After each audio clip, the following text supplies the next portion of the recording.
कक्षा 10 विषय हिंदी। हम आपको तुलसीदास का धनुष्वंग करा रहे थे। आज हम आपको उनका वन पथ पर करवाने जा रहे हैं। इसमें संदर्भ वही लिखा जाएगा कि प्रस्तुत पद्यांश हमारी पाठ्य पुस्तक खंड खा हिंदी के खंड खा काव्य के मतलब तुलसीदास के वन पथ पर नामक पाठ से अवतरित है। अब देखिए इसमें है ये सवैया है। पुरते निकसी रघुवीर वधु धर धीर दे मग में डग दे झलकी भरी भाल कनी जल की पुट सूख गए मधुरा धर गए। फिर बूझती हैं चलो अब केतन परन कुटी करी हो कित है तिये की लखित आतुरता पिए की आंखें अतिचार चली जल जोवे। देखिए इसमें तुलसीदास जी ने उस समय का वर्णन किया है जब श्री रामचंद्र जी जो है पिता की आज्ञा मानकर वनवास को जाते हैं। उस समय ये प्रसंग हुआ। अब व्याख्या है कि श्री रामचंद्र जी जब वनवास को जाते हैं उस समय श्रृंगेरी पुर नगर से निकलकर श्री राम तथा लक्ष्मण के साथ सीता जी वन को चली। वे बड़ी कोमल थी, बड़े साहस के साथ उनके साथ चलने लगी। वे थोड़ी दूर चलती हैं, वे थोड़ी दूर चलने से ही थक जाती हैं और थोड़ा सा चलने पर इतनी थकान उनको हो गई कि उनके माथे पर पसीने की बूंदें आकर भरी भाल कनी जल की मतलब जल की बूंदें छलक जाती है, यानी पसीना उनको आ जाता है, पसीने की बूंदें छलकने लगती हैं और उनके होठ जो थे वो सूख गए। पुट मीन्स ओठ, ओठ सूख गए मधुरा धर यानी उनके ओठ जो थे वो सूख गए। फिर बूझते हैं चलो आपने केतन पढ़े कुटी करी हो किते है। अब वो आगे जो है क्या होता है कि जब उनके ओठ भी सूख जाते हैं तब थोड़ा सा ही चलने के पश्चात श्री राम जी से सीता जी पूछने लगी कि अभी कितनी दूर और चलना है और हम रात्रि के निवास के लिए यानी रात में ठहरने के लिए पर्णकुटी यानी जो पत्तों की कुटिया होती है वो कहाँ पर बनाएंगे। सीता जी की तिये की लख आतुरता पिए की यानी सीता जी की ऐसी आतुरता को देखकर, व्याकुलता को देखकर श्री राम जी को महान दुख हुआ और उनकी आंखें जो थी वो जल से भर आई, यानी उनकी आंखों में आंसू भर आए। काव्य सौंदर्य इसका, भाषा साहित्यिक ब्रज भाषा है, शैली भावात्मक है, रस श्रृंगार है, गुण माधुर्य है, अलंकार छेका अनुप्रास और अन्य अनुप्रास और छंद जो है वो सवैया है।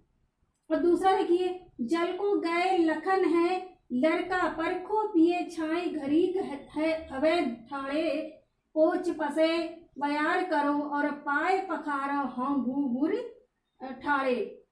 तुलसी रघुवीर प्रिया सम जान के बैठ विलंब लो कंटक काढ़े जान की नाहे को नहीं लखियो पुल को तनिवार बिलोचन वाड़े। इस समय इसमें जो है प्रसंग है इसका, इसमें उस समय का वर्णन किया गया है जब सीता जी बहुत थक जाती हैं और अपने पति श्री रामचंद्र जी से रुकने का आग्रह करती हैं, यानी थोड़ी सी देर रुक जाएं इस बात का आग्रह करती हैं। तो वो क्या कहती है, हे प्रियतम जल को गए लखन है, यानी लक्ष्मण जी जो हैं वो जल लेने के लिए गए हैं। आप घड़ी भर यानी थोड़ी सी देर के लिए, घड़ी भर यहाँ छाया में खड़े होकर प्रतीक्षा कर लीजिए। मतलब जब वो लक्ष्मण जी जो हैं जल लेने के लिए गए हैं तो इसलिए घड़ी भर खड़े होकर उनकी प्रतीक्षा, छाया में खड़े होकर उनकी प्रतीक्षा कर लीजिए। तब तक मैं आपके शरीर से पसीना को पोंछ देती हूँ, यानी आपके शरीर से पसीना पोंछ देती हूँ, व्यार करो और हवा कर देती हूँ। और गर्म रेत में और पाए पखारों भूभुर ठाड़े, यानी जो तुम्हारे पैर जो हैं गर्म रेत से जल गए हैं, झुलस गए हैं, उन पैरों को मैं धो देती हूँ। तुलसी रघुवीर प्रिया सम जान के बैठ विलंब लो कंटक काढ़े। अब तुलसीदास जी कहते हैं कि श्री रामचंद्र जी जो है सीता की थकान को जानकर उस स्थान पर बैठ गए और बड़ी देर तक पैरों से कांटे निकालने का बहाना करते रहे। सीता जी अपने स्वामी का स्नेह देख, मतलब सीता जी ने अपने स्वामी यानी पति से श्री रामचंद्र जी का स्नेह देख लिया और हर्ष से उनका शरीर जो है पुलकित हो जाता है और उनके नेत्र जो हैं उनमें आंसू आ जाते हैं। काव्य सौंदर्य इसका भाषा ब्रज भाषा है, शैली भावात्मक है, रस रंग संयोग श्रृंगार है,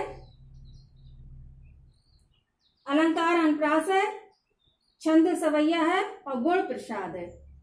तीसरा देखिए, रानी मैं जानी अजानी महा पावि पाहन हूँ ते कठोर हियो है, राजऊ काज अकाज न जानियो कहो तिये को जिन कान कियो है, ऐसी मनोहर मूर्ति ये बिछरे कैसे प्रीतम लोग जियो है, आंखें में सखी राखवे जोग इन्हें किमके वनिवास दियो है। अब इसमें जो है उस समय का वर्णन किया गया है जब श्री राम मतलब श्री राम सीता और लक्ष्मण वन जा रहे होते हैं और मार्ग में जो है गांव के लोग होते हैं, तो गांव की जो स्त्रियां हैं वो स्त्रियां जो हैं वो मतलब जैसा मतलब स्त्रियों के हृदय की दशा का वर्णन करते हुए कहते हैं, क्या कहते हैं, रानी मैं जानी अजानी महा, यानी अब इसमें एक सखी दूसरी सखी से कहती है कि हे सखी, इन दिव्य मूर्तियों कौन कौन सी, राम लक्ष्मण सीता को देखकर तथा वनवास के कारणों को ध्यान में विचार कर मैं समझती हूँ कि रानी कैकेयी जो है वो कैसी है, महामूर्ख है। अजानी का मतलब महामूर्ख है तथा उनका हृदय पत्थर और वज्र से भी अधिक कठोर है। पाहन यानी पत्थर या वज्र से भी अधिक कठोर है। राजा काज अकाज न जानियो, नहीं राजा जो है राजा दशरथ भी कितने कर्तव्य विमूढ़ हो गए हैं कि वह ये न समझ पाए कि क्या करने योग्य है तथा क्या न करने योग्य है। उन्होंने स्त्री के कहने पर, केवल अपनी पत्नी रानी कैकेयी के कहने पर क्यों विश्वास कर लिया और उन्होंने वनवास देने के लिए क्यों स्वीकार किया। अरे सखी देखो तो ये मूर्तियां कितनी सुंदर हैं, ऐसी मनोहर मूर्ति ये, यानी ये मूर्तियां जो हैं वो कितनी सुंदर हैं, ये तो सदैव आंखों में बसने योग्य हैं, मतलब आंखों में बसाने योग्य हैं, आंखों में बसाने योग्य है। इनकी रूप जो मतलब है, इनकी सुंदरता जो है, इसको देखकर ऐसा लगता है कि राजा ने बड़ी ही महामूर्खता का काम किया है। यहाँ मेरी बुद्धि काम नहीं करती, मैं समझ नहीं पाती कि इन प्रियजनों को कैसे वनवास दे दिया गया है। ये उनको वनवास देने के पश्चात जो है इनके जो प्रेम करने वाले हैं, इनसे प्रेम करने वाले लोग जो हैं वो कैसे जिएंगे। अब इसकी भाषा वही है आपकी साहित्यिक ब्रज भाषा, शैली भावात्मक है, रस